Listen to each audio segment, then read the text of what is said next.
직간년이 우릴 어떻게 찾을 건데. 키읔 2년 만에 해외 출장에서 돌아온 제 집 앞 도어락 비밀번호는 바뀌어 있었고 낯선 여자가 문을 열고 나왔습니다. 시어머니와 남편은 제 집을 팔아치운 돈을 들고 호주로 도망쳐 있었어요. 저는 눈물을 닦고 조용히 전화 한 통을 걸었어요. 단 3일 뒤 진흙탕에 처박혀 피눈물을 쏟게 될 그 얼굴이 어떤 표정이었는지 오늘의 사연 시작합니다. 사연이 시작하기 전 좋아요와 구독을 눌러주세요. 오늘 하루 행운과 행복이 가득하도록 기원해 드릴게요. 2년이라는 시간은 결코 짧지 않았습니다. 인천공항에 도착해 캐리어를 끌고 나오는 제 발걸음은 그 어느 때보다 가벼웠죠. 글로벌 프로젝트를 무사히 마치고 회사에서는 승진까지 약속받은 상태였습니다. 택시 안에서 창밖으로 스쳐가는 익숙한 거리들을 바라보며 저는 콧노래까지 흥얼거렸습니다. 오랜만에 남편 얼굴을 본다는 설렘과 제 손으로 마련한 아파트의 포근한 침대에 누울 생각에 가슴이 두근거렸어요.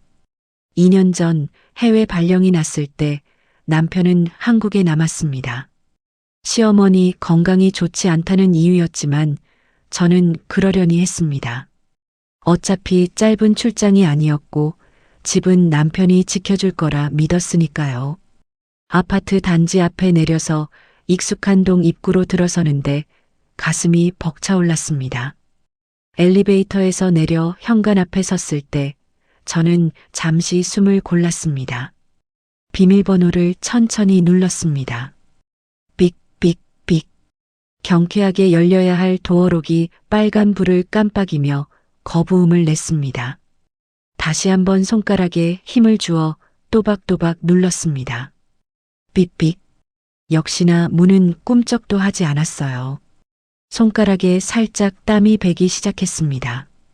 그때 안쪽에서 인기척이 들리더니 잠금 장치가 풀리는 소리가 났습니다. 문이 안에서부터 열렸습니다. 낯선 여자가 머리를 묶으며 저를 내다봤습니다.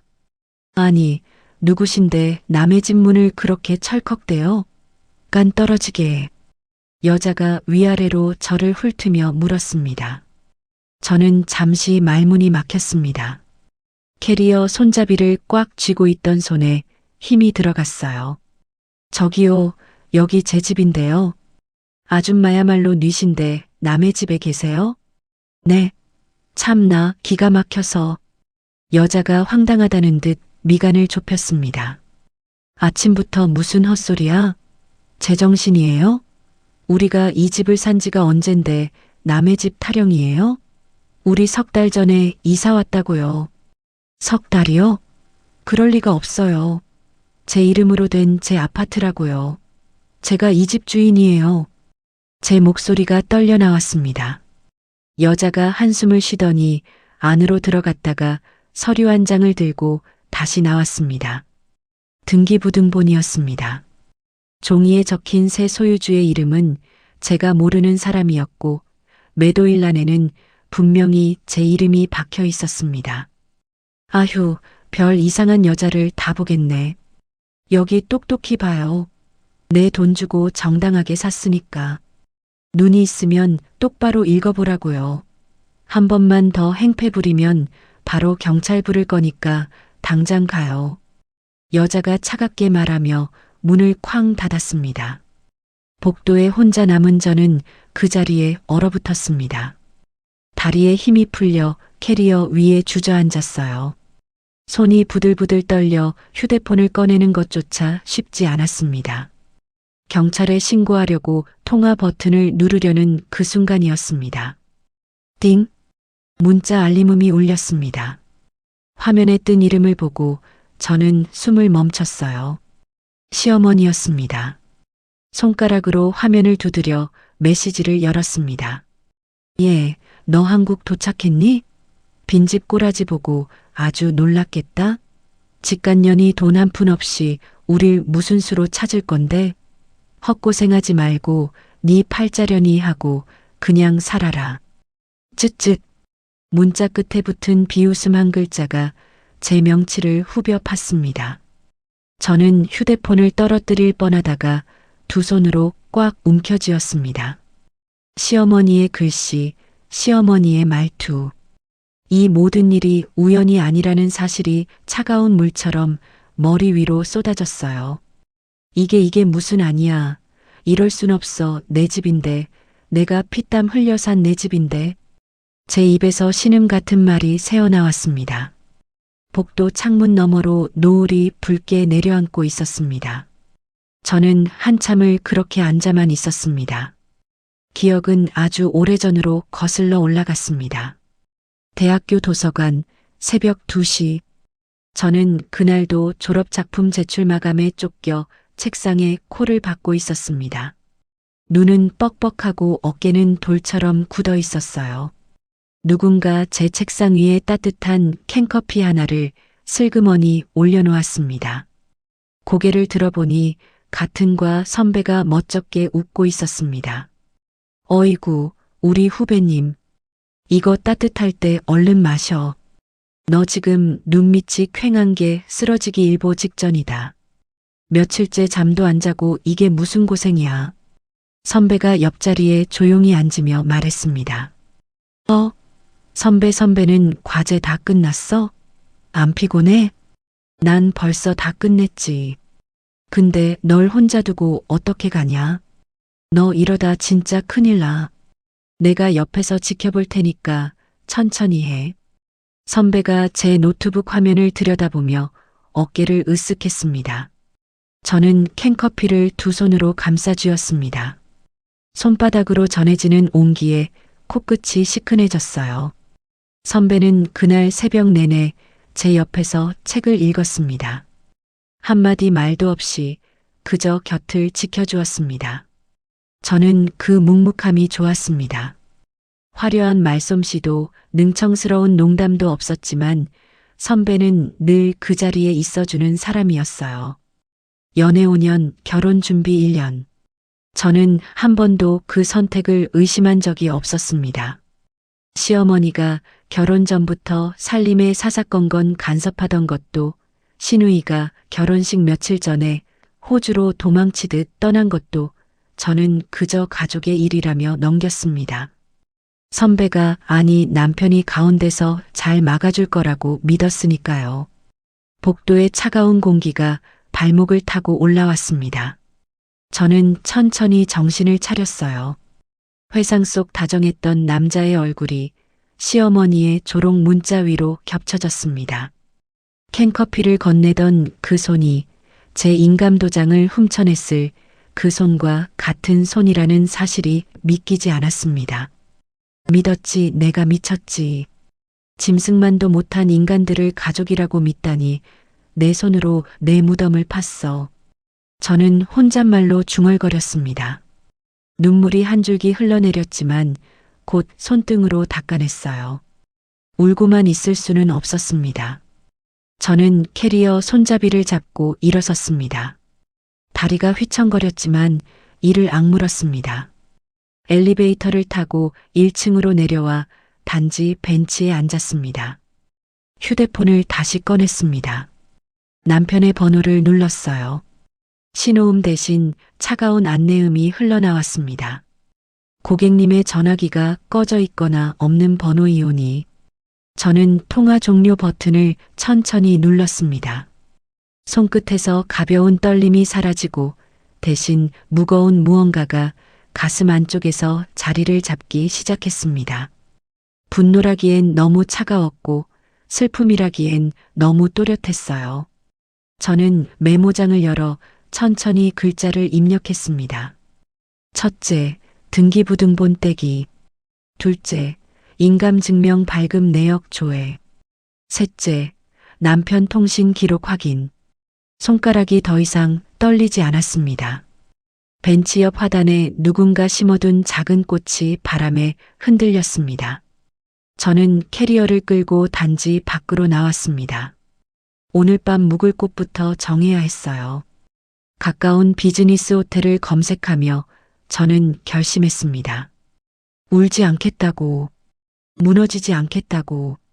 이 집을, 제가 일군 모든 것을 반드시 되찾겠다고요. 시어머니의 문자 한 통으로 저들은 큰 실수를 했습니다. 저는 더 이상 그들이 알던 며느리가 아니었습니다. 호텔방의 형광등 불빛이 유난히 차갑게 느껴졌습니다. 저는 침대 가장자리에 걸터 앉아 노트북을 열었어요. 캐리어는 풀지도 않은 채 방 한구석에 그대로 세워두었습니다. 시계는 새벽 1시를 넘기고 있었어요. 잠은 오지 않았습니다. 머릿속에서 지난 2년의 통화 기록들이 영화처럼 되감기고 있었거든요. 해외 출장 초기 정태우는 매일 밤 영상 통화를 걸어왔습니다. 그러던 어느 날부터 갑자기 음성 통화로 바뀌었어요. 여보, 영상으로 좀 보자. 얼굴 본 지 한참 됐잖아. 제가 화면을 켜며 말했었죠. 미주야, 미안. 카메라가 고장났어. 술이 맡겼는데 부품이 없대. 정태우가 멋쩍게 웃으며 대답했습니다. 저는 그 말을 의심 없이 믿었어요. 한 달이 지나도 카메라는 고쳐지지 않았고 2달이 지나도 마찬가지였습니다. 정태우는 늘 밖에서 전화를 받았어요. 바람 소리가 섞여 들어오는 그 통화 속에서 저는 어쩐지 정태우가 집에 있지 않다는 느낌을 받았습니다. 그저 회사 일이 바빠서 그러려니 했어요. 박옥자의 전화도 이상하긴 마찬가지였습니다. 미주야, 너 그 인감 도장 말이다. 그거 어디다 뒀냐?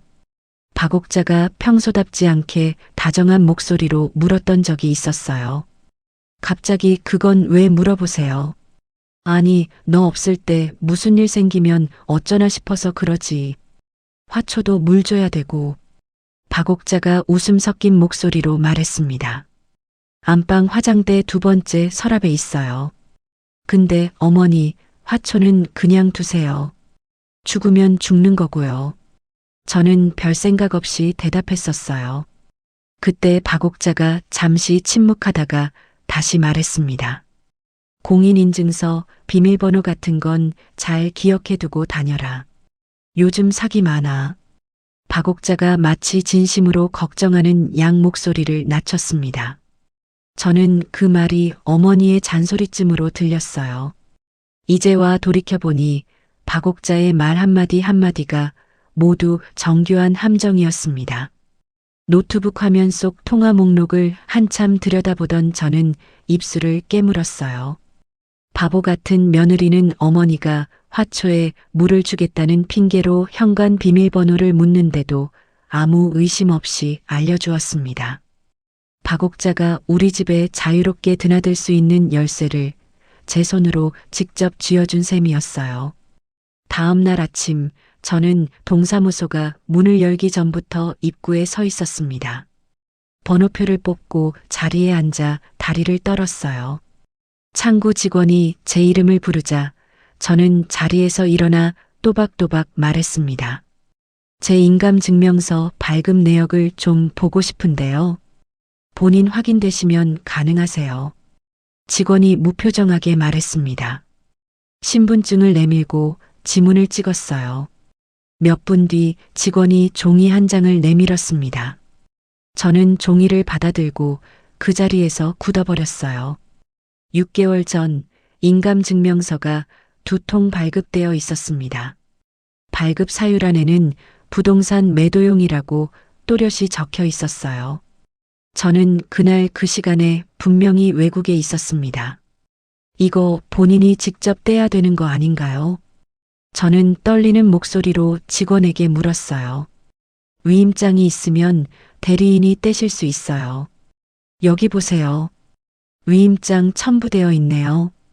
직원이 화면을 돌려 보여주었습니다. 그 위임장의 위임일란에는 제 이름과 도장이 찍혀 있었어요. 필체는 제 것이 아니었지만 도장은 분명히 제 것이었습니다. 대리일란에는 정태우의 이름이 적혀 있었어요. 저는 동사무소를 나와 등기소로 곧장 향했습니다. 매매계약서 사본을 떼어들고 카페에 들어가 앉았어요. 계약서 매도인 서명란에 적힌 제 사인은 누가 봐도 정태우가 흉내낸 것이었습니다. 정태우는 결혼 후 종종 제 사인을 장난삼아 따라 그리곤 했어요. 저는 그것이 귀엽다고 웃었습니다. 그 웃음이 칼이 되어 돌아온 것이었어요. 저는 커피잔을 두 손으로 감싸 쥐었습니다. 손이 더 이상 떨리지 않았어요.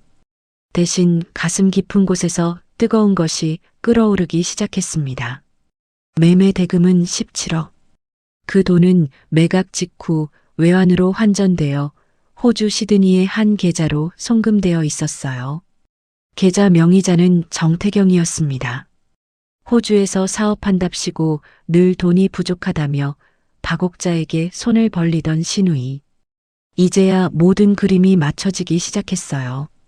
카페를 나와 저는 바로 시댁 친척들에게 전화를 돌렸습니다.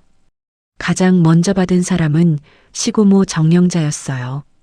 고모님, 저 미주예요. 어머니 어디 계세요? 미주야. 너 한국 들어왔니? 정영자의 목소리가 묘하게 떨렸습니다. 네. 어제 들어왔어요. 그런데 집이 팔렸더라고요. 어머니랑 정태우랑 연락이 안 돼서요. 수화기 너머로 잠깐의 침묵이 흘렀어요. 미주야. 나는 아무것도 모른다. 집안일에 끼고 싶지 않다. 끊자. 정영자가 황급히 말하며 전화를 끊었습니다. 저는 다음 번호를 눌렀어요. 시삼촌, 정태우의 사촌형, 정태우의 외가 친척들. 5명에게 전화를 걸었지만 돌아오는 대답은 똑같았습니다. 나는 모른다. 끼어들고 싶지 않다. 미주야. 미안하다. 나한테는 연락하지 마라. 마지막 친척이 한숨을 쉬며 전화를 끊었습니다. 저는 휴대폰을 식탁에 내려놓고 천천히 등받이에 몸을 기댔어요. 박옥자가 시댁 전체에 입막음을 해놓은 것이 분명했습니다. 누구 하나 단 한 사람도 제 편에 서주는 사람이 없었어요. 7년이라는 시간이 머릿속을 스쳤습니다. 명절마다 새벽 5시에 일어나 전을 부치고 갈비를 쟀던 시간들. 박옥자 생일이면 백화점에서 한참을 골라 선물을 사갔던 날들. 정태경이 호주에서 사업이 어렵다고 할 때마다 몰래 송금해 주었던 돈들. 그 모든 것이 제 어리석음이었어요. 저는 휴대폰을 다시 들어 정태우의 번호를 한 번 더 눌러봤습니다. 혹시나 정말 혹시나 하는 마음이었어요. 고객님께서 전화하신 번호는 없는 번호입니다. 차가운 안내 음성이 또렷하게 흘러나왔습니다. 저는 천천히 휴대폰을 내려놓았어요. 이제는 눈물도 나오지 않았습니다. 대신 한 가지 사실이 명확해졌어요. 이 싸움은 저 혼자 시작해야 한다는 것. 그리고 절대로 저 혼자 끝내지는 않을 거라는 것. 카페 창밖으로 사람들이 평범한 하루를 보내며 지나가고 있었습니다. 저는 그 풍경을 바라보며 손바닥을 천천히 폈다 쥐었어요. 다음 행선지는 그 집을 거래한 부동산이었습니다. 박옥자와 정태우가 어떤 얼굴로 제 집을 팔았는지, 그 자리에 누가 함께 있었는지 직접 보고 들어야 했어요. 저는 가방을 집어들고 자리에서 일어났습니다. 부동산 사무실은 아파트 단지 정문에서 도보로 5분 거리에 있었습니다. 유리문에는 매물 전단이 빼곡하게 붙어 있었어요. 저는 문을 밀고 들어가 가장 안쪽 책상에 앉아 있는 중년 남자를 향해 다가갔습니다. 명함에 적힌 이름은 김덕배였어요. 안녕하세요. 저번에 단지 302동 1504호 거래하셨죠? 제가 차분한 목소리로 물었어요. 김덕배가 안경을 슬쩍 올리며 저를 쳐다봤습니다. 네. 그런데 어떻게? 제가 그 집 원래 주인이에요. 한미주라고 합니다. 김덕배의 얼굴이 순식간에 굳었습니다. 의자에서 일어서다 말고 다시 천천히 주저앉았어요. 아이고, 사장님, 이거 어떻게 된 일입니까? 분명히 위임장이랑 인감증명 다 확인하고 한 건데요. 김덕배가 손바닥으로 이마를 짚으며 말했습니다. 제가 그 자리에 없었던 거 아시잖아요. 그날 누가 왔었는지만 정확히 말씀해 주세요. 저는 김덕배 맞은편에 앉으며 또박또박 말했어요. 김덕배가 침을 한번 삼키고 입을 열었습니다. 어머님 한 분이랑 그 아드님이라는 분이 오셨어요. 그리고 또 한 분 더 계셨는데 누구요? 호주에서 사업하신다는 분의 동업자라고 했어요.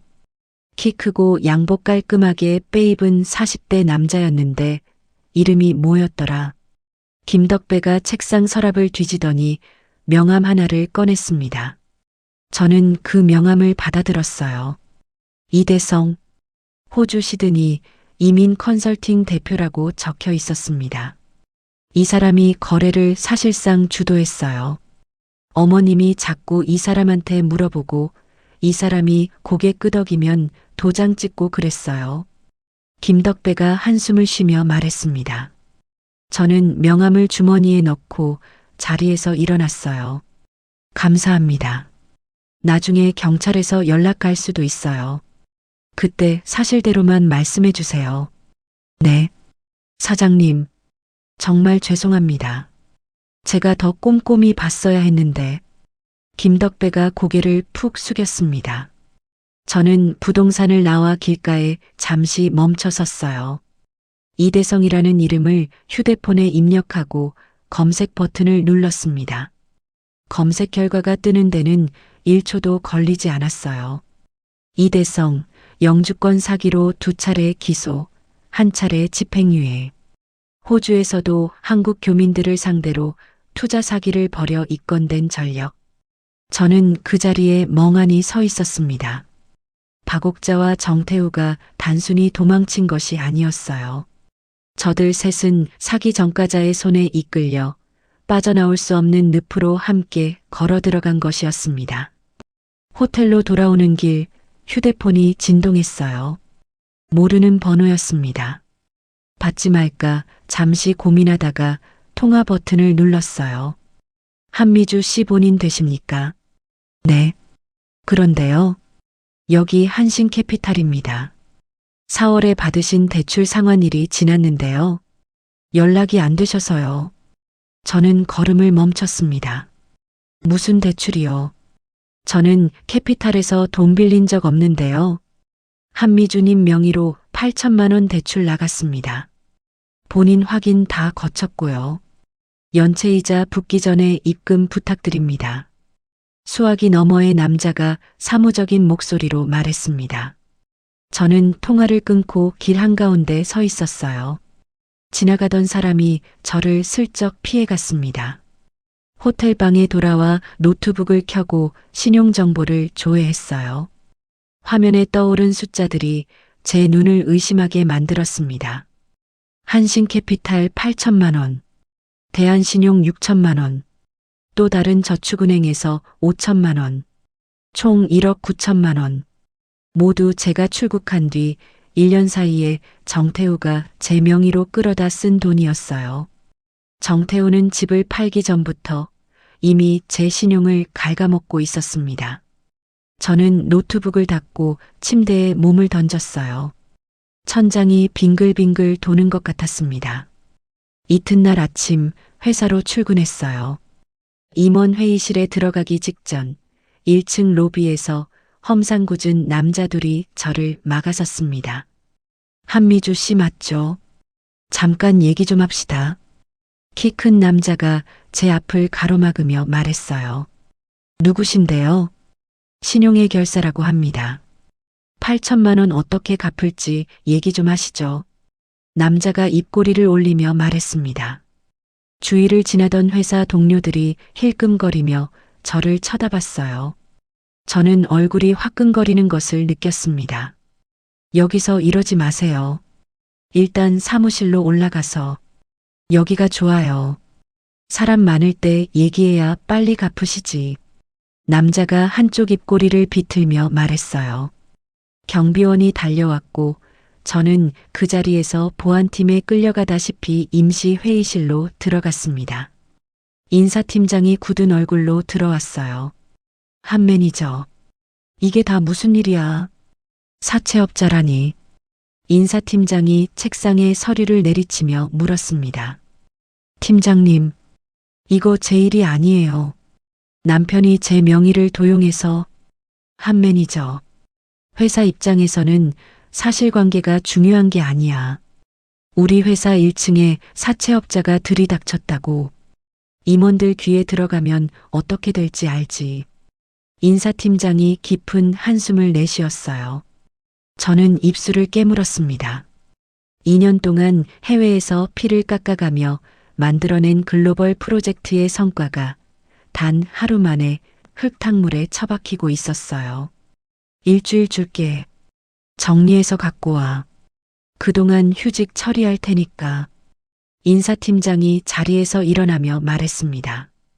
회의실에 혼자 남은 저는 책상 위에 두 손을 모았어요. 손등 위로 굵은 눈물이 한 방울 떨어졌습니다. 한 방울이 두 방울이 되고 두 방울이 세 방울이 됐어요. 저는 소리 내지 않으려고 입술을 꽉 깨물었습니다. 집도, 돈도, 신용도, 직장까지. 박옥자와 정태우, 정태경 세 사람이 제게서 빼앗아간 것들이 손가락으로 다 셀 수 없을 정도였어요. 저는 두 손으로 얼굴을 감쌌습니다. 이를 악물어도 자꾸만 어깨가 들썩였어요. 울고 싶지 않은데 몸이 말을 듣지 않았습니다. 얼마나 시간이 흘렀을까요? 저는 천천히 손을 내리고 회의실 창밖을 바라봤어요. 회색 건물들 사이로 햇빛 한 줄기가 좁게 떨어지고 있었습니다. 저는 그 빛을 한참 동안 응시했어요. 무너지면 끝이었습니다. 이 자리에서 무너지는 순간 박옥자와 정태우는 호주에서 샴페인을 터뜨리며 비웃을 것이 분명했어요. 회의실을 나와 화장실로 들어가 찬물로 얼굴을 씻었습니다. 거울 속 제 얼굴은 창백했지만 눈빛만큼은 죽지 않았어요. 저는 거울을 보며 천천히 입을 열었습니다. 한미주, 너 이런 데서 끝나면 안 되지. 절대로 안 되지. 저는 제 자신에게 또박또박 말했어요. 거울 속 여자가 저를 마주보며 고개를 끄덕였습니다. 저는 가방에서 휴대폰을 꺼냈어요. 주소록을 천천히 내리다가 한 이름에서 손가락이 멈췄습니다. 2년 전 시드니 호텔 로비에서 헤어지며 받았던 명함을 그대로 등록해둔 번호였어요. 데이비드 강. 저는 그 이름을 한참 동안 들여다봤습니다. 손가락이 통화 버튼 위에서 잠시 떨렸지만 더는 망설이지 않았어요. 화장실 거울 앞에서 휴대폰을 든 채 저는 잠시 호흡을 가다듬었습니다. 2년이라는 시간이 짧지는 않았어요. 데이비드 강이 제 번호를 기억하고 있을지 아니면 한국 여자의 다급한 전화 한 통을 귀찮아할지 알 수 없었습니다. 그래도 지금 제게 남은 카드는 이것 하나뿐이었어요. 시간을 거슬러 올라가면 그날의 시드니 밤바람이 떠오릅니다. 2년 전 출장지에서 저는 글로벌 합작 프로젝트의 데이터 통합 책임자로 일하고 있었어요. 같은 호텔에 머물던 한국계 변호사 데이비드 강은 호주 현지 마피아의 자금 세탁 사건을 파헤치는 중이었습니다. 어느 늦은 밤 데이비드 강이 호텔 비즈니스 라운지에서 노트북을 두드리다 머리를 감싸쥐는 모습을 봤어요. 지나가다 우연히 마주친 저에게 데이비드 강이 한국말로 말을 걸었습니다. 실례지만 한국분이시죠? IT 쪽 일하신다고 들었는데. 데이비드 강이 명함을 내밀며 말했어요. 저는 명함을 받아들고 고개를 끄덕였습니다. 네. 무슨 일이세요? 법정 제출 자료가 통째로 날아갔어요. 누군가 원격으로 제 노트북에 손을 댄 것 같은데 복구할 시간이 내일 아침까지밖에 없어요. 데이비드 강의 이마에 굵은 땀방울이 맺혀 있었어요. 저는 그 자리에서 노트북을 받아들었습니다. 밤을 꼬박 새워가며 백업 서버에 잔존 데이터를 끌어모으고 삭제된 파일의 흔적을 복원했어요. 새벽 5시 데이비드 강이 저에게 깊이 고개를 숙였습니다. 한미주 씨, 오늘 일은 평생 못 잊을 거예요. 언제든 도움이 필요하면 연락하세요. 진심입니다. 데이비드 강이 명함 뒷면에 직통 번호를 직접 적어 건네주었어요. 저는 그 명함을 지갑 깊숙이 넣어두었고 그 뒤로 한 번도 꺼낸 적이 없었습니다. 다시 현재. 저는 통화 버튼을 눌렀어요. 신호가 2번 가기 전에 상대가 받았습니다. 여보세요. 낮고 차분한 목소리가 들렸어요. 강 변호사님, 저 한미주예요. 2년 전 시드니에서. 잠깐의 침묵이 흐른 뒤 데이비드 강의 목소리가 한 단계 밝아졌습니다. 한미주 씨, 정말 오랜만이네요. 그런데 목소리가 왜 그래요? 저는 입을 열려다 입술을 깨물었어요. 화장실 칸 안에서 다 큰 어른이 휴대폰을 붙들고 울먹이는 모습이 우스웠지만 더는 참을 수가 없었습니다. 저 지금 좀 많이 힘들어요. 도움이 필요해요. 제 목소리가 가늘게 떨렸어요. 데이비드 강이 잠시 숨을 골랐습니다. 천천히 말해보세요. 처음부터 끝까지 다. 저는 자리에 주저앉아 그동안의 일을 털어놓기 시작했어요. 빈집과 낯선 여자, 박옥자의 조롱 문자, 위조된 위임장과 인감, 호주로 송금된 17억, 이대성이라는 사기 전과자, 그리고 제 명의로 빌려진 2억에 가까운 빚. 한참 이야기를 듣던 데이비드 강이 천천히 입을 열었습니다. 한미주 씨, 지금 어디 계세요? 회사 화장실이요. 바로 나오세요. 강남역 1번 출구 앞 호텔 라운지로 1시간 안에 오실 수 있어요. 네, 갈게요. 한미주 씨가 그날 밤 나한테 해준 거에 비하면 이건 아무것도 아니에요. 너무 걱정 마세요. 데이비드 강이 한마디 한마디 또박또박 말했어요. 저는 통화를 끊고 한참을 그 자리에 앉아 있었습니다. 어깨를 짓누르던 무게가 배끈쯤은 가벼워진 느낌이었어요. 1시간 뒤 강남의 한 호텔 라운지. 창가 자리에 앉아있던 데이비드 강이 저를 보고 일어섰습니다. 짧게 자른 머리에 회색 정장 차림, 2년 전보다 조금 살이 빠진 모습이었어요. 한미주 씨, 우선 앉아요. 데이비드 강이 의자를 빼주며 말했습니다. 저는 가져온 서류 봉투를 테이블 위에 올려놓았어요. 등기부등본, 인감증명 발급 내역, 위조된 위임장 사본, 캐피탈 대출 서류, 박옥자의 문자 화면 캡처. 데이비드 강이 한 장 한 장 천천히 살피기 시작했습니다. 이거 정태우 씨가 다 한 일이라고 했죠. 네. 정태우랑 시어머니 박옥자, 그리고 시누이 정태경이요. 위임장 필체는 정태우 씨 글씨 맞아요. 데이비드 강이 위임장과 다른 서류를 나란히 놓고 검지로 짚으며 말했어요. 저는 고개를 끄덕였습니다. 이대성이라는 사람. 이 사람은 제가 호주 쪽에서 한번 들어본 이름이에요. 시드니 한인 사회에서 영주권 미끼로 돈 끌어모으는 인간 중 하나죠. 데이비드 강이 잠시 입술을 다물고 생각에 잠겼어요. 한미주 씨, 솔직하게 말할게요. 이건 단순한 가정사가 아니에요. 국제금융사기, 사문서 위조, 사기 대출, 그리고 영주권 사기까지 엮여 있어요. 손이 많이 가지만 거꾸로 말하면 한 번에 다 묶어 잡을 수 있는 그림이라는 뜻이에요. 한 번에요. 네, 한 번에.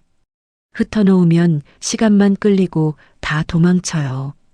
한 그물에 몰아넣어야 해요. 데이비드 강이 노트북을 꺼내며 말했습니다. 저는 그 단호한 옆 얼굴을 바라봤어요. 어제까지만 해도 세상에 저 혼자 남겨진 기분이었는데 지금은 누군가 제 옆에 단단히 서 있다는 사실만으로도 가슴 한쪽이 따뜻해졌습니다. 우선 두 가지를 동시에 갑니다. 첫째, 한국에서는 한미주 씨 이름으로 나간 대출에 대해 채무부존재 소송을 바로 걸어요. 사기 대출이라는 거 입증되면 한미주 씨는 단 한 푼도 갚을 의무 없어요. 데이비드 강이 노트북을 두드리며 말을 이어갔어요. 둘째, 호주 쪽은 제가 직접 움직입니다. 시드니에 제가 같이 일하는 탐정팀이 있어요.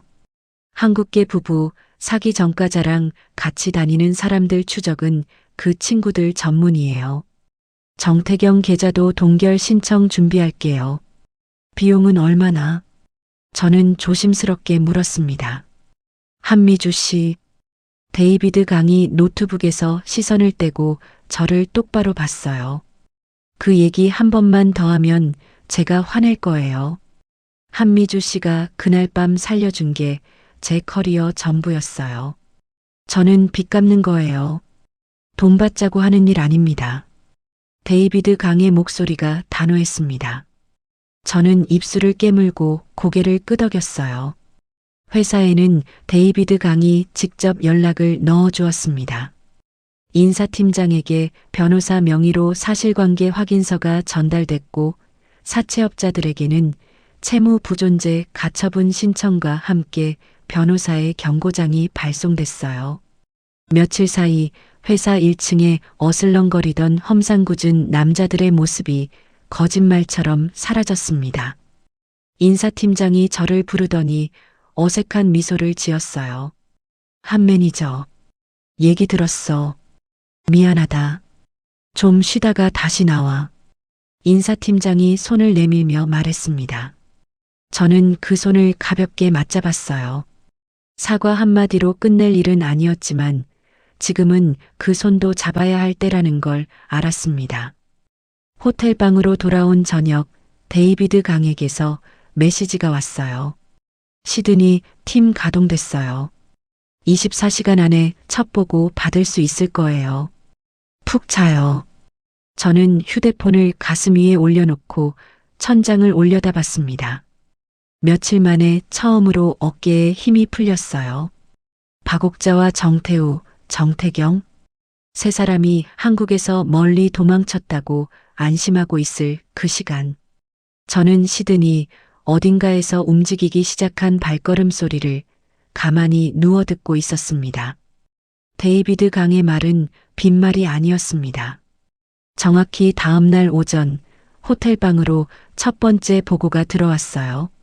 저는 노트북 화면 앞에 앉아 있었고 데이비드 강은 옆자리에서 헤드셋을 끼고 시드니 팀과 화상 회의를 하고 있었습니다. 화면 속에는 시드니 한인 탐정팀의 책임자 미키라는 호주 교포가 앉아 있었어요. 강 변호사, 우리 어제부터 시드니 한인 부동산 거래 기록 싹 훑었어. 정태경 이름으로 지난달에 등록된 단독주택 한 채 발견했어요. 미키가 한국말과 영어를 섞어가며 말했습니다. 한국어로만 해줘요. 한미주 씨도 같이 듣고 있으니까. 데이비드 강이 부드럽게 말을 잘랐어요. 미안. 정태경 명의의 단독주택, 시드니 외곽 모스만 지역. 매입가가 하나로 한 32억 정도. 현금 일시불. 미키가 자료 화면을 띄우며 말했습니다. 저는 그 집의 외관 사진을 바라봤어요. 넓은 잔디 마당과 수영장이 딸린 2층짜리 주택이었습니다. 제가 8년 동안 점심값을 아껴 모은 돈으로 저들은 호주 한복판에 부르주아 흉내를 내며 자리를 잡고 있었어요. 실시간 감시 가능해요. 데이비드 강이 물었습니다. 이미 시작했지. 보낼게. 미키가 새 창을 열자 화면이 분할되며 영상이 떠올랐어요. 주택의 정문, 차고, 거실 창문이 한눈에 들어왔습니다. 잠시 뒤 거실 창문 안쪽에서 그림자 두 개가 움직이기 시작했어요. 저는 노트북 화면에 코를 박을 듯이 가까이 다가갔습니다. 박옥자가 한 손에 와인잔을 들고 거실을 가로질러 가는 모습이 보였어요. 박옥자는 새로 산 듯한 실크 가운을 입고 있었고 머리는 미용실을 다녀온 지 얼마 안 된 듯 단정하게 정리돼 있었습니다. 그 뒤로 정태우가 반팔 셔츠 차림으로 따라 나왔어요. 손에는 샴페인 병이 들려 있었습니다. 정태우가 박옥자의 잔에 샴페인을 따르며 무어라 말했고 박옥자가 웃음을 터뜨리는 모습이 화면 너머로 또렷이 보였어요. 저는 두 손으로 노트북 양옆을 꽉 잡았습니다. 손톱이 알루미늄 표면을 긁는 소리가 났어요. 한미주 씨, 괜찮아요. 데이비드 강이 옆에서 조용히 물었습니다. 괜찮아요. 보고 싶어요. 끝까지. 저는 화면에서 눈을 떼지 않은 채 대답했어요. 정태경이 거실 안쪽에서 등장했습니다. 정태경의 손에는 쇼핑백 여러 개가 들려 있었어요. 명품 브랜드 로고가 박힌 종이 가방이 한눈에도 너덕개는 됐습니다. 정태경이 박옥자에게 가방 안의 물건을 하나씩 꺼내 보여주자 박옥자가 박수까지 치며 좋아했어요. 엄마, 이거 봐. 한국에서는 못 사는 거야. 정태경의 목소리가 마이크에 희미하게 잡혔습니다. 멀리서 잡힌 화면이라 입모양과 음성이 조금 어긋났지만 그 의기양양한 표정만큼은 너무도 또렷했어요. 태우야, 너도 시계 하나 좋은 거 골라라. 이제 우리 그런 거 차도 돼. 박옥자가 정태우의 등을 두드리며 말하는 모습이 보였습니다. 정태우가 멋쩍게 웃으며 고개를 끄덕였어요. 저는 그 모습을 보며 천천히 숨을 내쉬었습니다.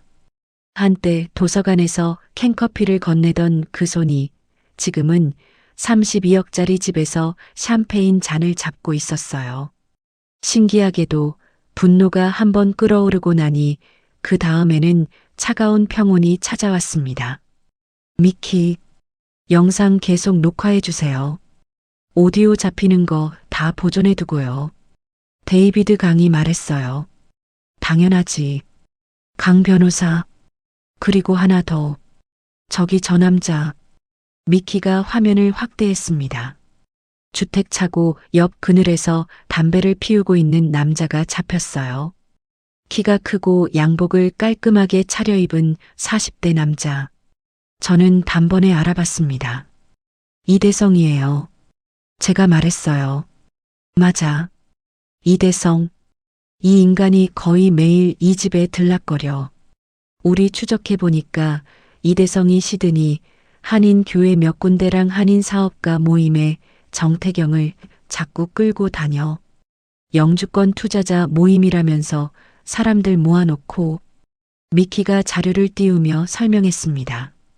또 사기치려는 거네요. 데이비드 강이 입꼬리를 살짝 올렸어요. 그렇지. 이번에는 정태경 명의로 된 집을 담보로 한국 교민들한테서 또 돈을 끌어모으려는 그림이야. 그러니까 이거 호주 경찰한테 넘기면 비자 사기에 다단계 사기까지 다 묶여. 미키가 손가락을 톡톡 두드리며 말했습니다. 데이비드 강이 저를 돌아봤어요. 한미주 씨, 결정해야 해요. 호주 경찰에 정식 제보 들어가는 순간부터는 돌이킬 수 없어요. 한 번에 다 같이 잡힙니다. 정태우 씨도 예외 없이요. 데이비드 강이 차분한 목소리로 물었습니다. 저는 화면 속 정태우를 한 번 더 바라봤어요. 정태우는 거실 소파에 다리를 꼬고 앉아 휴대폰을 들여다보며 웃고 있었습니다. 그 얼굴 어디에도 한국에 두고 온 아내에 대한 죄책감 같은 건 보이지 않았어요. 하세요. 한 사람도 빼지 말고요. 저는 또박또박 말했습니다. 데이비드 강이 고개를 끄덕였어요. 그날 밤부터 데이비드 강의 사무실은 작전실로 변했습니다. 저도 호텔방을 정리하고 데이비드 강의 사무실 한쪽 회의실로 거처를 옮겼어요. 벽면에는 시드니 모스만 지역의 지도가 붙었고 그 옆으로 박옥자, 정태우, 정태경, 이대성의 사진이 줄지어 붙었습니다. 화살표가 사진 사이를 어지럽게 잇고 있었어요. 호주 이민국의 비자 사기 정황 제보 들어갔어요. 정태경 비자 발급 과정에 위조 서류 정황이 포착되면 즉시 비자 취소 절차로 넘어갑니다. 데이비드 강이 서류를 한 장씩 보여주며 설명했습니다. 그리고요.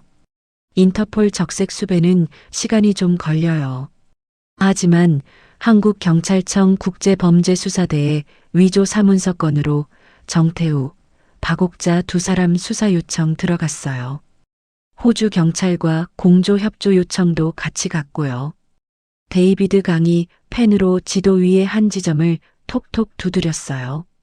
마지막으로 호주 금융정보분석기구에 정태경 계좌 자금 출처에 대한 의심 거래 보고가 들어갔습니다.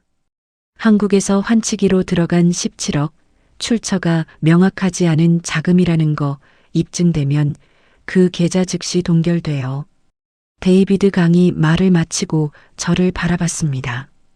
저는 회의실 벽에 붙은 박옥자의 사진을 한참 들여다봤어요. 박옥자는 환갑 잔치 때 찍은 사진 속에서 행복하게 웃고 있었습니다. 저는 그 미소를 마지막으로 보며 작은 목소리로 혼잣말을 했어요. 어머니, 며느리한테 빼앗은 돈으로 환갑 잔치 한 번 더 하시고 싶으셨나 본데 이번에는 못 하실 거예요. 저는 사진 위에 꽂힌 압정을 손가락으로 톡 건드렸습니다. 데이비드 강이 옆에서 작게 웃었어요. 한미주 씨, 표정이 좋아 보이네요. 오랜만에요. 저는 회의실 창가로 걸어가 커튼을 살짝 걷었습니다. 서울의 야경이 발 아래로 펼쳐져 있었어요. 가로등 불빛이 점점이 박혀 길게 이어진 모습이 마치 데이비드 강과 미키가 한 땀 한 땀 짜고 있는 그물의 매듭처럼 보였습니다. 저는 창에 이마를 살짝 댔어요. 유리는 차가웠지만 며칠 만에 처음으로 입가에 옅은 미소가 떠올랐습니다. 이제 곧 그물이 단단히 메어질 시간이었어요. 작전실의 분위기가 달라진 것은 일요일 오후였습니다. 데이비드 강은 회의 테이블 앞에서 휴대폰을 귀에 댄 채 미간을 잔뜩 좁히고 있었어요. 저는 그 옆에서 커피잔을 든 손이 굳어가는 것을 느꼈습니다. 언제부터요? 어떻게 알았다는 거예요? 데이비드 강이 차분한 목소리를 유지하려 애쓰며 물었어요. 수화기 너머로 미키의 다급한 목소리가 새어나왔습니다. 저는 컵을 내려놓고 데이비드 강 쪽으로 한 걸음 더 다가갔어요. 알겠어요. 지금 바로 호주 경찰 쪽에 압박 넣을게요. 시간 끌면 안 돼요. 데이비드 강이 통화를 끊고 저를 돌아봤습니다. 한미주 씨, 상황이 안 좋아요. 말씀하세요. 이대성이 낌새를 챘어요. 어제 새벽부터 정태경 계좌에서 돈이 빠지기 시작했어요. 가상화폐 거래소를 거쳐서 잘게 쪼개지고 있어요. 데이비드 강이 노트북 화면을 제 쪽으로 돌리며 말했어요. 거래 내역이 줄지어 떠 있었습니다. 한 번에 1억, 또 한 번에 8천만, 또 5천만. 몇 시간 사이에 절반 가까이가 호주 계좌에서 사라지고 있었어요. 이걸 어떻게 알았대요? 그 사람들이. 저는 입술을 깨물었습니다. 이대성 같은 인간들은 촉이 빨라요. 한국경찰청에서 호주 쪽으로 공조 요청 보낸 거 어디서 흘러 들어갔을 수도 있고요. 데이비드 강이 한숨을 쉬며 노트북을 두드렸어요. 호주 법원의 압수수색 영장 신청은 어떻게 됐어요? 그게 문제예요. 신청은 들어갔는데 호주 법원이 지금 주말이라 영장 발부가 월요일 아침으로 밀렸어요. 그 사이에 도망갈 시간을 벌어준 거죠. 데이비드 강이 펜을 책상 위에 툭 던졌습니다. 저는 두 손으로 책상 모서리를 잡았어요. 손바닥에 땀이 배었습니다. 그러면 어떻게 돼요? 다 놓치는 거예요. 제 목소리가 조금 떨렸어요. 데이비드 강이 천천히 고개를 저었습니다. 아직은 아니에요. 미키가 지금 모스만 주택 앞에 대기조 붙여놨어요. 움직이는 순간 우리도 같이 움직여요. 데이비드 강이 노트북에 다시 시선을 고정했어요. 그 순간 미키에게서 다시 전화가 걸려왔습니다. 강 변호사, 움직였어. 지금. 미키의 목소리가 다급했어요. 화면 한쪽에 모스만 주택의 실시간 영상이 떠올랐습니다.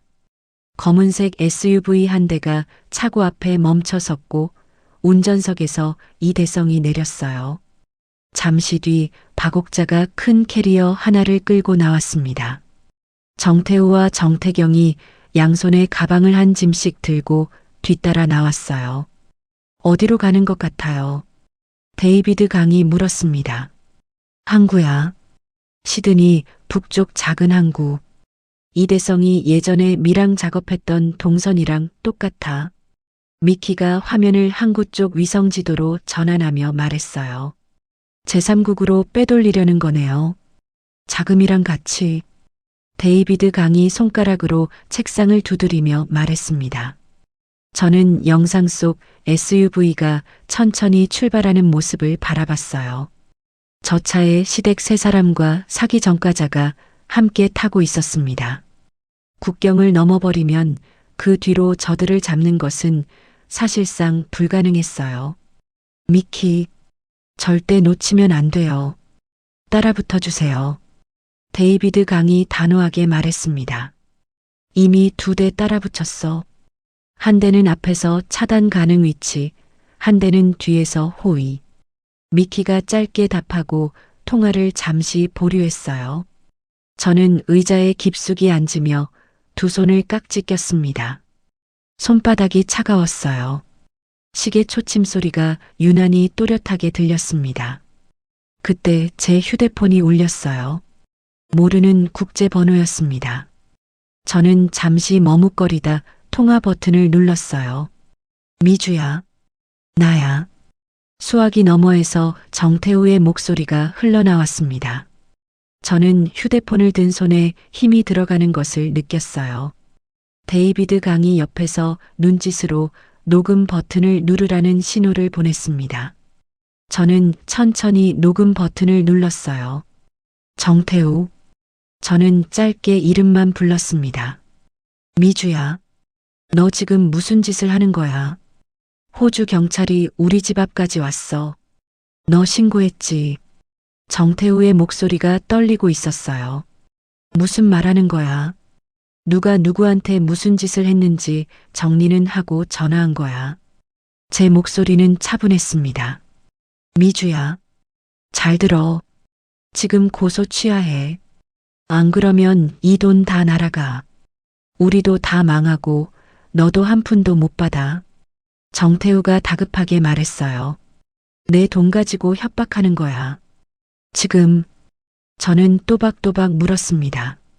협박이 아니라 협상이야.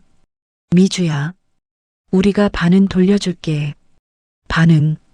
그러면 너도 8억은 받는 거잖아. 안 그러면 한 푼도 못 가져가. 진짜야. 정태우의 말끝이 점점 흐려졌어요.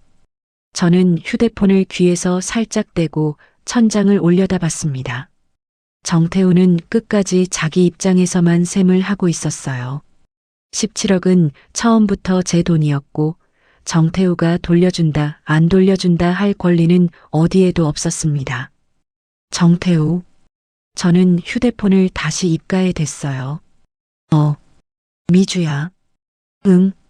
너 그 돈 한 푼도 내 거 아니야. 처음부터 끝까지 내 돈이야. 미주야. 그러니까 내 말은.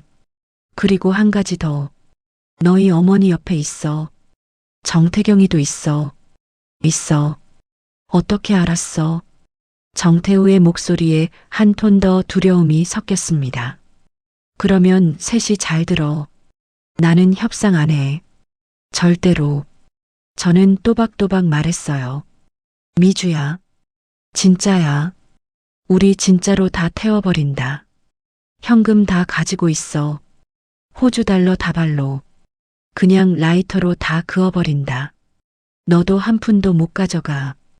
정태우가 거의 울먹이는 목소리로 말했습니다. 저는 잠시 침묵했어요. 손끝이 차분해졌습니다. 이상하게도 분노가 솟구치지 않았어요. 대신 깊은 환멸이 가슴 아래쪽에 무겁게 가라앉았습니다. 마음대로 해. 저는 짧게 말했어요. 뭐? 마음대로 하라고. 태우든 말든. 너 좋을 대로 해. 저는 한 번 더 또박또박 말했습니다. 미주야. 잠깐만. 끊을게. 저는 통화 종료 버튼을 눌렀어요. 휴대폰을 책상 위에 내려놓고 한참을 그대로 앉아 있었습니다. 손이 떨릴 줄 알았는데 의외로 멀쩡했어요. 데이비드 강이 옆에서 조용히 박수를 한 번 쳤습니다. 잘했어요. 한미주 씨. 협박 통화 그대로 녹음됐어요. 이것도 증거예요. 데이비드 강이 노트북에 녹음 파일을 옮기며 말했어요. 저는 깊게 숨을 들이마시고 천천히 내쉬었습니다. 화면 속 SUV는 시드니 북쪽 해안도로를 따라 달리고 있었어요.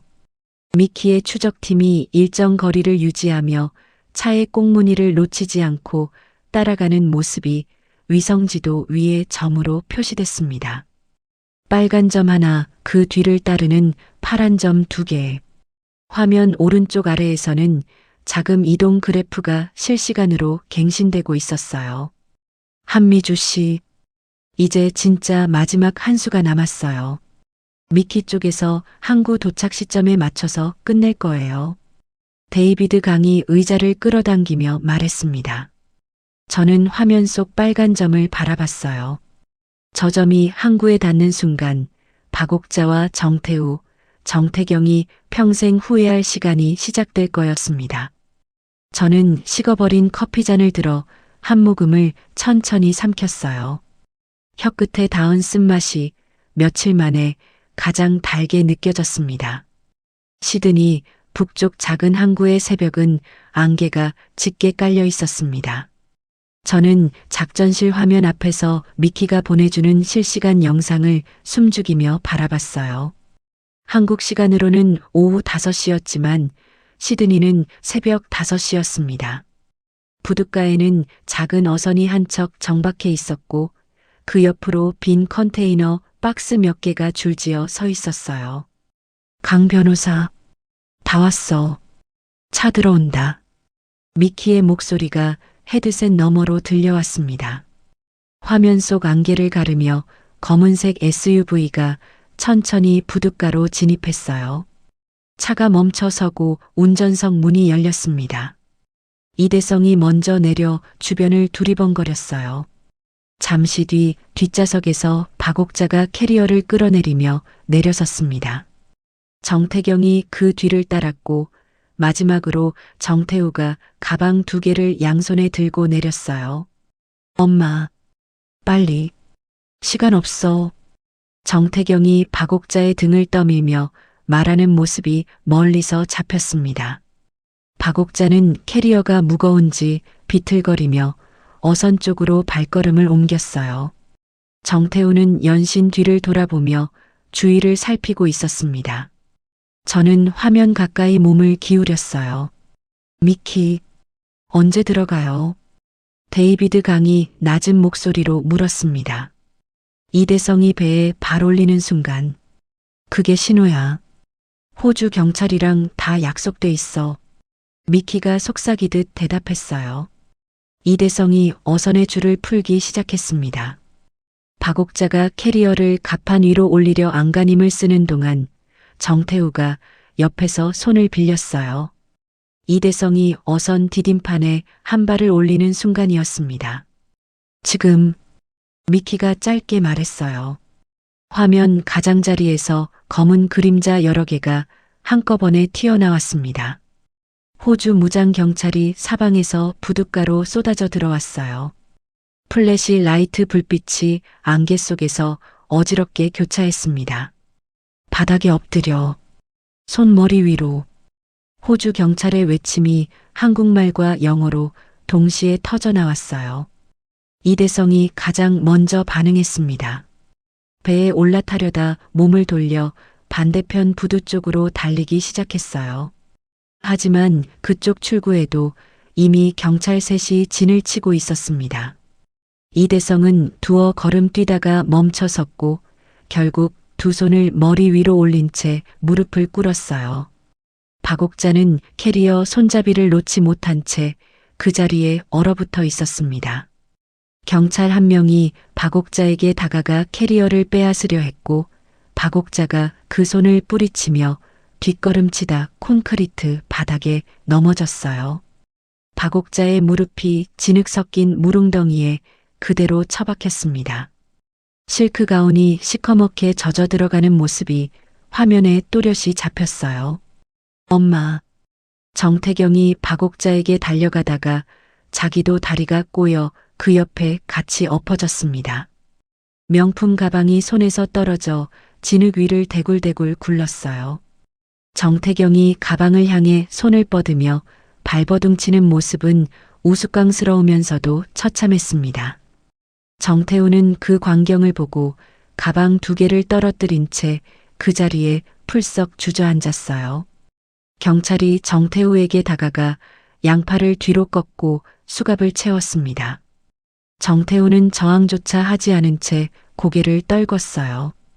미주야, 미주야, 살려줘, 미주야. 정태우가 카메라가 어디 있는지도 모르면서 허공에 대고 외쳤습니다. 마치 제가 그 자리에서 자기를 보고 있다는 것을 본능적으로 알아챈 사람처럼요. 미주야, 한 번만, 진짜 한 번만, 내가 잘못했어. 미주야. 정태우의 목소리가 갈라지며 떨려 나왔어요. 저는 화면 앞에서 천천히 의자에 등을 기댔습니다. 가슴이 뜨거워질 줄 알았는데 의외로 차분했어요. 정태우의 울부짖음은 7년 동안 한 번도 제 편에 서주지 않았던 한 남자의 마지막 변명일 뿐이었습니다. 강 변호사, 자금 쪽도 끝났어. 가상화폐 거래소 2곳에서 협조 떨어졌어. 전부 동결됐어. 미키의 목소리가 헤드셋 너머에서 들려왔어요. 한 푼도 안 새나갔어요. 데이비드 강이 한 번 더 확인하듯 물었습니다. 한 푼도. 오히려 우리가 잡은 게 더 많아. 이대성이 다른 한국 교민들한테서 끌어모은 돈까지 같이 묶였거든. 미키가 만족스러운 듯 짧게 웃었어요. 데이비드 강이 저를 돌아보며 손을 내밀었습니다. 한미주 씨, 끝났어요. 17억 전부 회수 절차 들어갑니다. 데이비드 강이 부드럽게 말했어요. 저는 그 손을 가만히 마주 잡았습니다. 손바닥이 따뜻했어요. 며칠 동안 얼음장 같던 제 손에 그 온기가 천천히 스며들었습니다. 고마워요. 진심으로요. 저는 작게 말했어요. 제가 더 고마워요. 한미주 씨가 저한테 빚 갚을 기회를 주셨잖아요. 데이비드 강이 가볍게 미소를 지었습니다.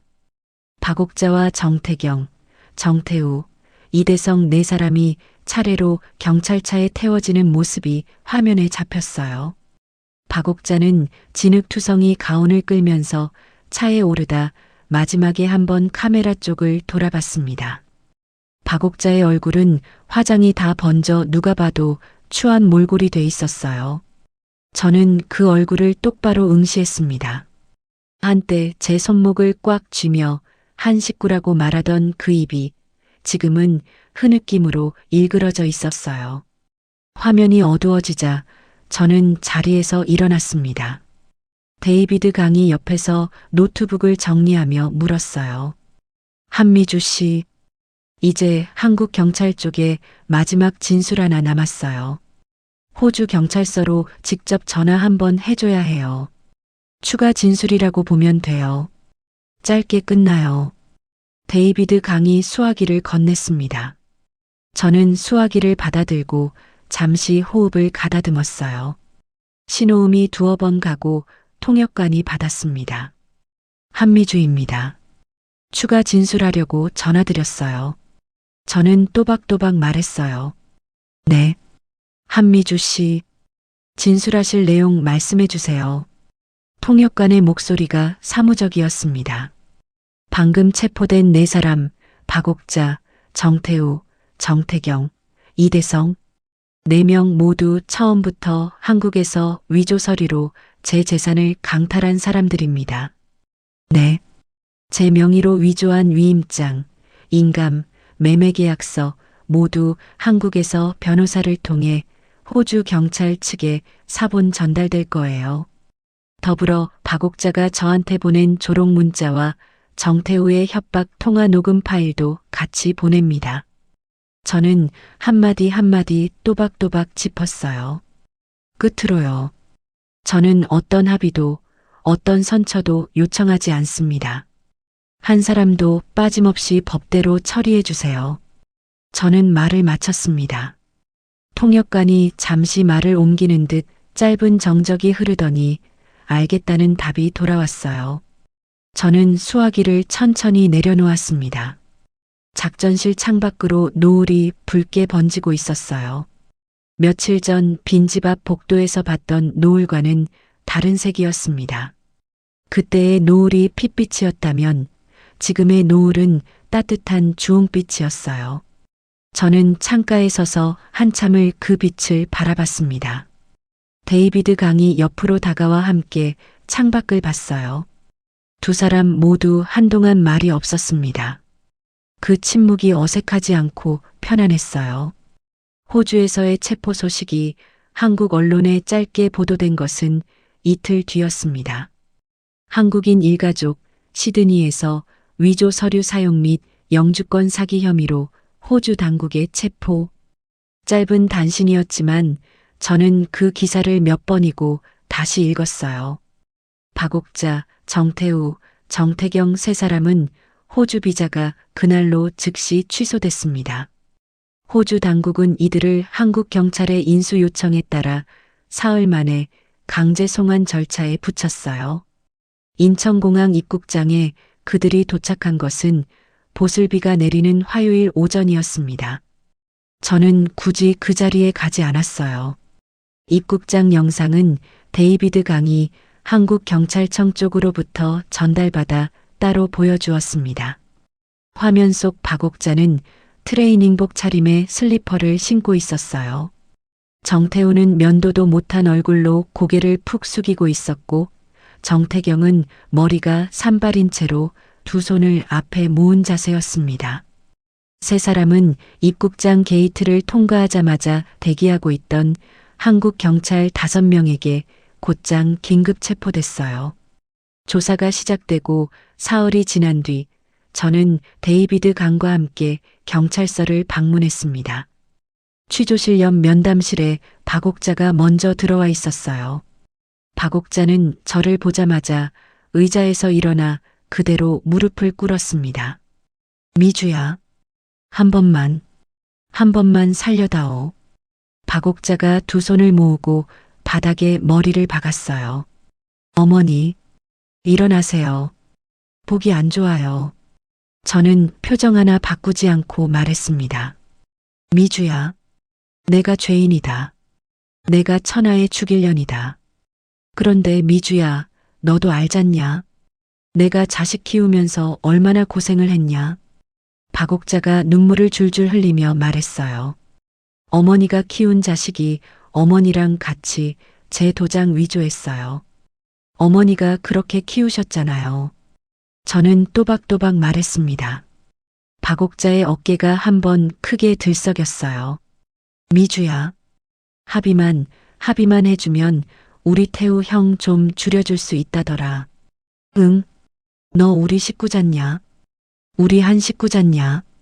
박옥자가 제 바짓단을 잡으려 손을 뻗었습니다. 저는 한 걸음 뒤로 물러섰어요. 어머니, 결혼식 날 어머니가 저한테 뭐라고 하셨는지 기억나세요? 기억 안 난다. 미주야, 내 거 따지지 말자고요. 한 식구라고요. 그 말 그대로 돌려드릴게요. 어머니랑 저는 이제 따질 게 없어요.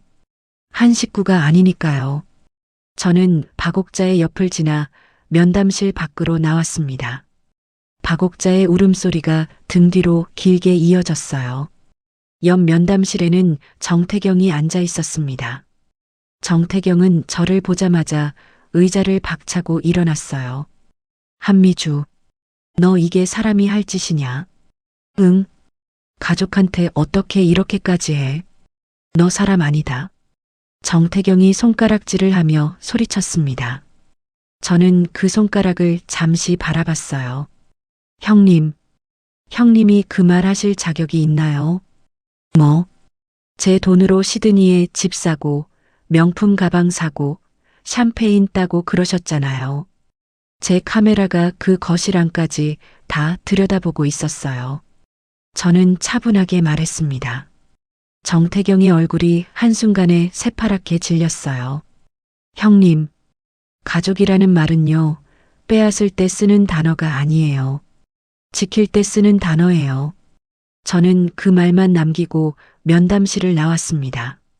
정태경의 적반하장 발악이 한참 더 이어졌지만 저는 뒤도 돌아보지 않았어요. 마지막 면담실에는 정태우가 있었습니다. 정태우는 책상에 두 팔을 올리고 그 위에 얼굴을 묻고 있었어요. 제가 들어가자 천천히 고개를 들었습니다. 정태우의 눈은 빨갛게 부어 있었어요. 미주야. 정태우가 작게 제 이름을 불렀습니다. 저는 책상 맞은편 의자에 앉았어요. 정태우. 저는 처음으로 정태우를 이름 석자로 불렀습니다. 정태우의 입꼬리가 떨렸어요. 미주야. 미안해. 정말 미안해. 내가 미쳤었어. 엄마가 자꾸 졸라서, 누나가 자꾸. 정태우. 그거 변명이야. 누가 시켜서 했다는 거. 평생 너의 변명이었어.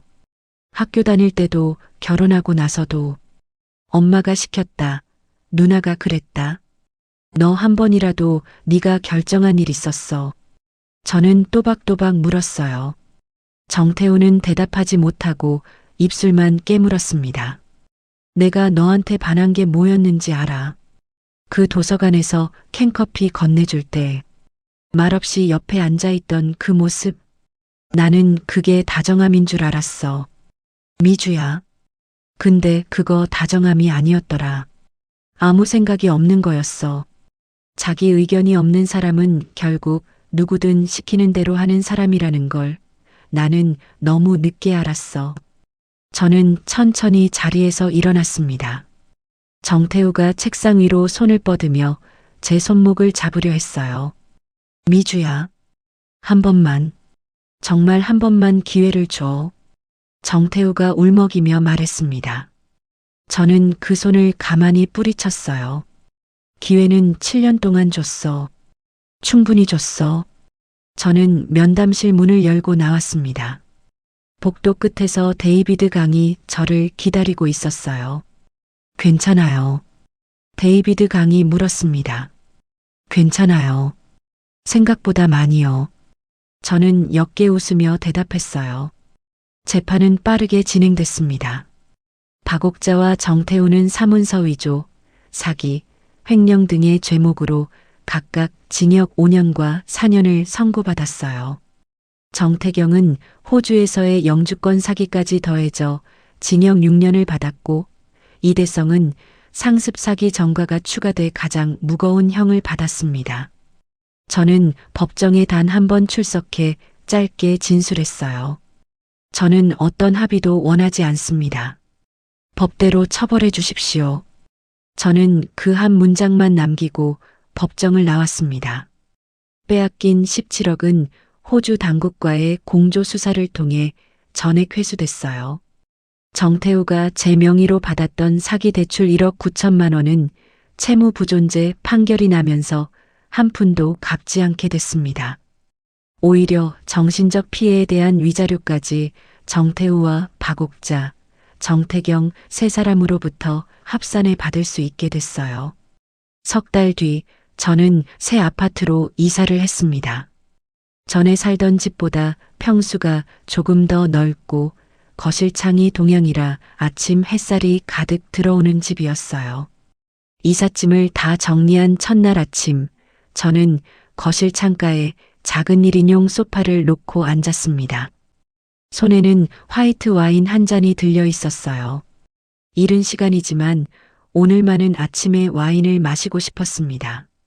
회사에서는 정식 복직과 동시에 글로벌 사업본부 본부장 자리를 제안받았어요. 저는 그 제안을 받아들였습니다. 어머니 무덤에는 다음 주말에 가기로 했어요. 딸이 다시 일어섰다는 소식을 직접 가서 전하고 싶었습니다. 휴대폰이 짧게 울렸어요. 데이비드 강이었습니다. 한미주 본부장님, 잘 지내요. 덕분에요. 강 변호사님은요? 저는 다음 달에 시드니로 잠깐 갑니다. 미키랑 마무리 정리할 게 좀 있어서요. 수고하세요. 갔다 오시면 식사 한번 해요. 네, 좋습니다. 저는 통화를 끊고 잔에 입을 댔어요. 와인이 혀끝에 닿자 단맛이 천천히 번졌습니다. 창밖으로 햇살이 거실 바닥에 길게 떨어져 있었어요. 그 빛이 제 발등 위까지 닿았습니다. 저는 발가락을 가볍게 까딱여 봤어요. 햇살이 따뜻했습니다. 7년의 결혼과 2년의 출장, 그리고 몇 달간의 전쟁이 한 줄로 정리되는 순간이었어요. 저는 와인잔을 들어 창밖을 향해 가볍게 부딪히는 신용을 했습니다. 한미주, 수고했어. 진짜로. 저는 작게 혼잣말을 했어요. 잔 안에서 와인이 한번 출렁였습니다. 거실 한쪽 화분에 새로 들여놓은 작은 나무가 햇볕을 받으며 잎을 천천히 펼치고 있었어요. 저는 이제 더 이상 박옥자의 며느리도 정태우의 아내도 아닙니다. 한미주, 그저 제 이름 석자로 다시 살아가고 있어요. 아침마다 햇살이 가득 들어오는 거실에 앉아 따뜻한 차 한 잔을 마실 때면 가끔은 그 빈집 앞 복도에 주저앉아 있던 제 모습이 떠오르곤 합니다. 그때 만약 제가 눈물 속에 주저앉아 있기만 했다면 저는 지금 어디에 있었을까요?